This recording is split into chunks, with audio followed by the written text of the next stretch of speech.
thank you so much. So now we are going to hack away, but before we do, I just wanted to introduce the civic hacker leaders. So they'll basically be facilitating or presiding over some of the ideas that you're doing. They'll also judge towards the end just to give you some feedback on some of the ideas that you've come up with. So if my civic hacker leaders could stand up or come to the front and or stand where you are, whatever is comfortable for you, to basically introduce yourselves briefly and the work that you can do in this space as it pertains to the industry or the interest for it in general. So we can start with you, Eric, and we'll just go around as my name is Eric. I'm an educator and organizer. I've worked with George, and I work with other folks that are returning from incarceration to provide technology, education, and other types of education. I've also worked in pre-release settings inside of incarceration centers and work to support folks there. That's a horrible situation, so I would encourage anyone to pursue that route. I think trying to find ways on the outside to help support folks as best you can is a really great route. So my goal is to help folks. I don't want anyone to be in prison. I want to help folks as much as I can. Hi, my name is Rentry Hacking, and I'm founder and CEO of Coders Beyond Bars. Our mission is to empower returning citizens to become producers of digital technology, not only consumers, and to serve as a bridge between tech industry and returning citizens population.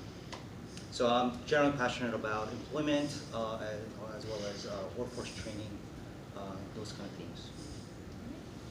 My name is Sebastian Eberb. I'm the design director for the City of Boston. I work really closely with returning citizens, or the Department of Returning Citizens. I personally have had a number of family members and friends who have been incarcerated for various different lengths of time, and I saw how horrible the system was. And then when they returned, how horrible the system was in trying to keep them back behind bars.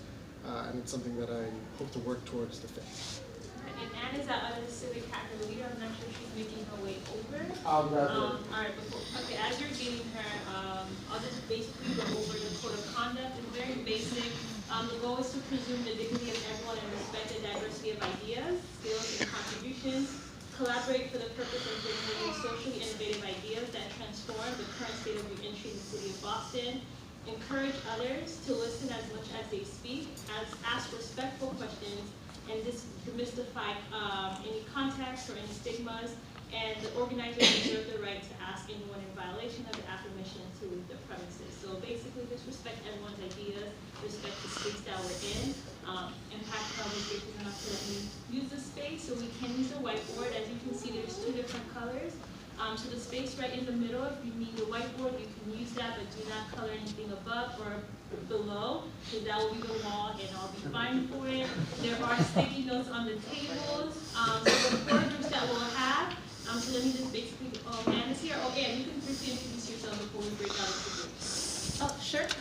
Hey everyone, my name is Anne Schwiger. I'm the broadband and digital equity advocate for the City of Boston, and I'm just really delighted for the opportunity to join you here today. Thank you so much. Thank you. So Eric will be moderating or facilitating the education group. Anne will be focusing on the health and social services. Sebastian will be doing housing, and Richard will be focusing on employment. So there are 4 tables of sticky notes, so you can pick whichever one you're more interested in. Since there's not a lot of people, I do apologize. It is Memorial Day weekend. The other events had turnout. I figured Thursday and Friday is probably not going to have as much turnout at this point. So we may not reconvene tomorrow. So today we can do both the idea and the prototype.